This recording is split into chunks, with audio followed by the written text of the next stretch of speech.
Hello అండి, ఎలాంటి మినపప్పు లేకుండా అప్పటిదప్పుడు చేసుకునే నీరు దోశ చాలా అంటే చాలా బాగుంటుంది.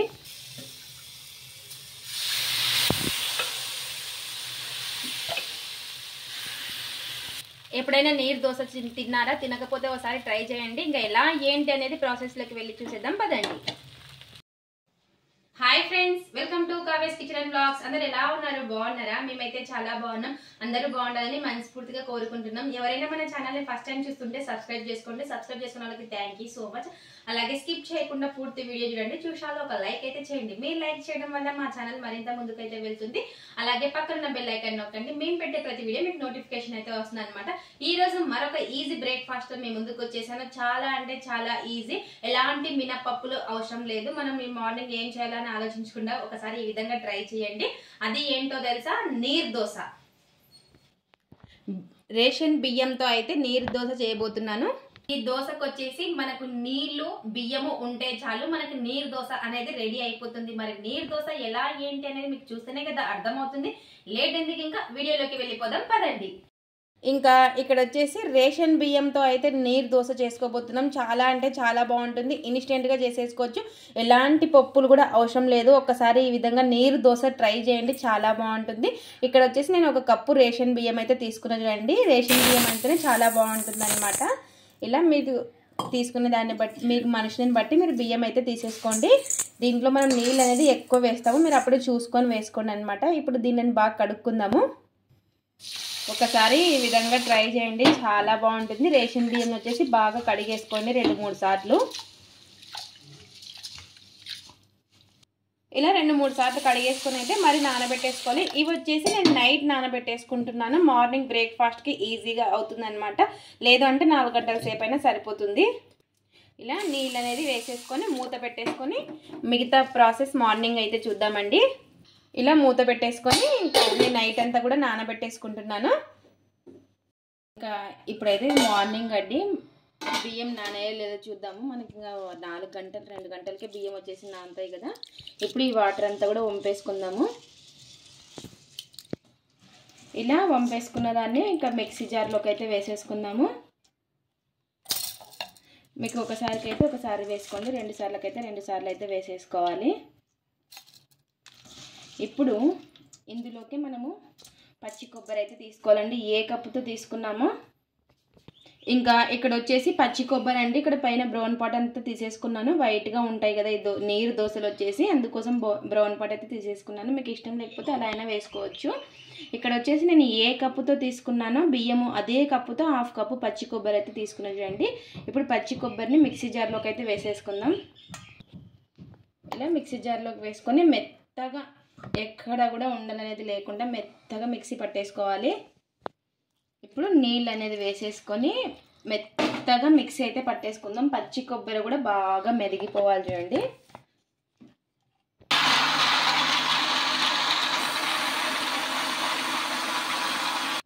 ఇలా పట్టుకున్న దాన్ని ఒక బౌల్లోకి అయితే వేసేసుకుందాము. చూసారు కదా ఎంత మెత్తగా, అంటే చాలా మెత్తగా పట్టేసుకోవాలన్నమాట. ఈ విధంగా మనకు మెత్తగా ఉండాలి పిండి వచ్చేసి, ఎక్కడ అనేది ఉండలు లేకుండా. మనం పచ్చి కొబ్బరి వేసుకున్నాం కదా. ఇప్పుడు ఇంకా కొంచెం బియ్యం అయితే ఉన్నాయి కదా, అవి కూడా పట్టేసుకుందాం. నీళ్ళు అయితే వేసుకొని మెత్తగా మిక్సీ పట్టేసుకుందాం. మరి ఇప్పుడు మిగతా పిండిని కూడా ఇందులోకి వేసేసుకుందాం.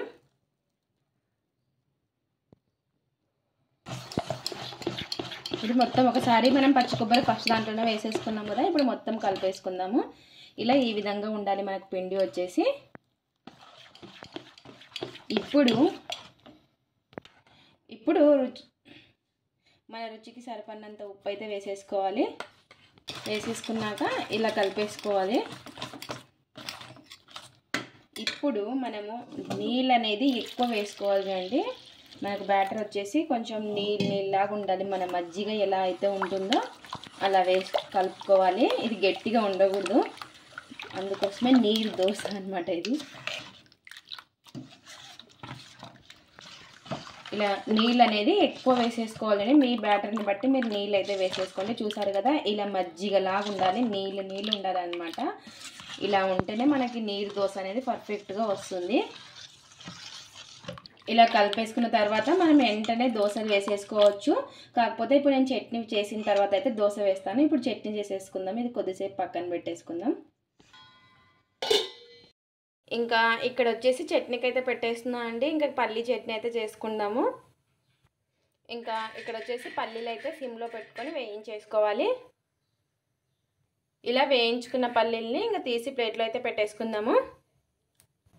ఇక్కడ వచ్చేసి ఇంకా పల్లీలు అయితే వేయించి పక్కకు పెట్టేసుకున్నాను. ఒక పచ్చిమిర్చి మన కారానికి తగ్గట్టు తీసేసుకొని కొంచెం ఆయిల్ అనేది వేసుకుందాము. ఆయిల్ వేసుకొని మగ్గించుకోవాలి. ఇలా మగ్గిన తర్వాత కొంచెం చింతపండు కూడా వేసేసుకోవాలి. చింతపండు వేసుకుంటే టేస్ట్ అనేది బాగుంటుంది కదా. ఇలా వేసుకొని మగ్గించుకోవాలి. ఇంకా గ్యాస్ అయితే ఆఫ్ చేసేసుకొని చల్లారిన తర్వాత మిక్సీ అయితే పట్టేసుకోవాలి. ఇలా వేయించుకున్న పల్లీలు మిక్సీ జార్లోకి వేసుకోవాలి. అలాగే కొన్ని పప్పులు, ఇలా వేయించుకున్న పచ్చిమిర్చి, చింతపండు, రుచికి సరిపడినంత ఉప్పు, నీళ్లు వేసేసుకొని మెత్తగా మిక్సీ అయితే పట్టేసుకుందాము. ఇలా ఇంకా మీరు చట్నీకి సరిపడిన నీళ్ళు అయితే వేసేసుకొని ఇలా మెత్తగా మిక్సీ పట్టేసుకోవాలి అండి. ఇప్పుడు తిరువాత అయితే పెట్టేసుకున్నాను. ఇంకా ఇలా తిరువాత అయితే పెట్టేసుకున్నాను. ఇంకా మనకి చట్నీ అయితే రెడీ అయిపోయింది. ఇప్పుడు మనం ఇంకా దోశ అయితే వేసేసుకుందామండి.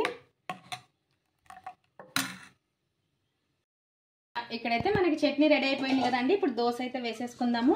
ఇలా కొంచెం మనకి కింద గట్టిగా ఉంటుంది. నేను ఆల్రెడీ పిల్లలకి అయితే వేసి ఇచ్చేసాను అనమాట. చాలా అంటే చాలా నీళ్లు పడతాయి దీంట్లో వచ్చేసి. ఇప్పుడు ఇంకా కొంచెం నీళ్ళు అయితే వేస్తున్నాను. వేసుకొని ఇలా కలిపేసుకొని పైంది తీసుకొని వేసుకోవాలి. మరి కింది నుంచి వేసుకోవద్దండి. ఇంకా ఇక్కడ వచ్చేసి పెన్నం బాగా వేడి ఉండాలి. వేసుకొని ఇలా వేసేసుకోవాలి మనము.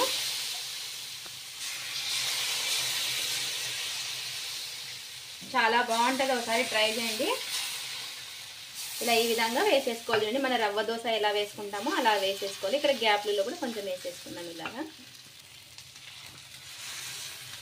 ఇలా నీరు చాలా అంటే నీళ్ళు చాలా వేసుకోవాలండి. మనం వేసుకున్న ప్రతిసారి కొన్ని నీళ్ళు వేసుకొని వేసుకోవాలి దోశ వచ్చేసి.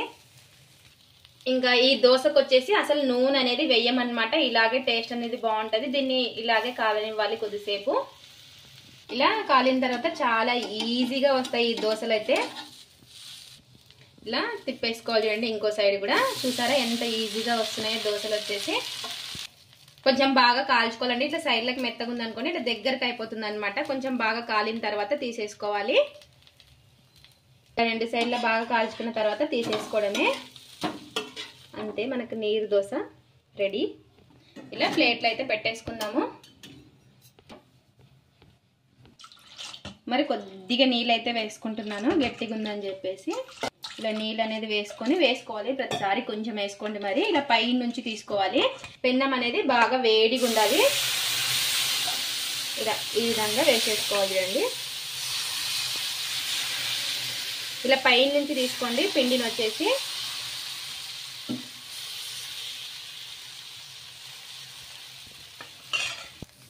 ఇది నిదానంగా కాల్చుకోవాలండి. హైలోనే పెట్టుకొని కాల్చుకోవాలి. వెంటనే తిప్పకండి. కొంచెం మనకు పైన పిండి అంతా పోయిన తర్వాత తిప్పేసుకోవాలి. ఎలాంటి మినపప్పు లేకుండా అప్పటికప్పుడు చేసేసుకోవచ్చు. ఇలా బాగా కాల్చేసుకొని తీసేసుకోవడమే. చూడండి ఇలా మడత పెట్టేసుకుందాం. ఇంకా నీరు దోశ అయితే రెడీ అయిపోయింది. చాలా అంటే చాలా మెత్తగా ఉంటాయన్నమాట ఈ దోశలు. చూసారు కదా ఎంత మెత్తగా ఉన్నాయో. మీరు వెంటనే మడత పెడితే అతుక్కపోతాయి. చూడండి ఈ విధంగా. ఇప్పుడు టేస్ట్ అయితే చూద్దాం. ఇంకా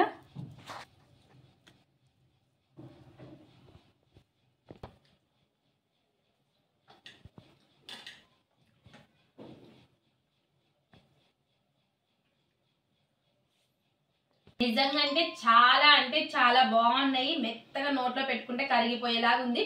మనకి తక్కువ పిండితో ఎక్కువ నీళ్ళు వేసుకొని చేసుకోవచ్చు అనమాట ఈ దోశను వచ్చేసి. అందుకేనేమో నీరు దోశ అని పేరు వచ్చింది. మరి ఇది ఫ్రెండ్స్ ఇవాళ వీడియో. మా వీడియోస్ కనుక మీకు నచ్చినట్టయితే లైక్ చేయండి, షేర్ చేయండి, కామెంట్ చేయండి, సబ్స్క్రైబ్ చేసుకోండి. స్కిప్ చేయకుండా పూర్తి వీడియో చూడండి. చూసిన ఒక లైక్ అయితే చేయండి. అలాగే నీరు దోశ ఒకసారి ట్రై చేసి కామెంట్ అయితే పెట్టండి. చాలా అంటే చాలా బాగుంది. ఖచ్చితంగా ఒకసారి ట్రై చేయండి. Thanks for watching. బాయ్.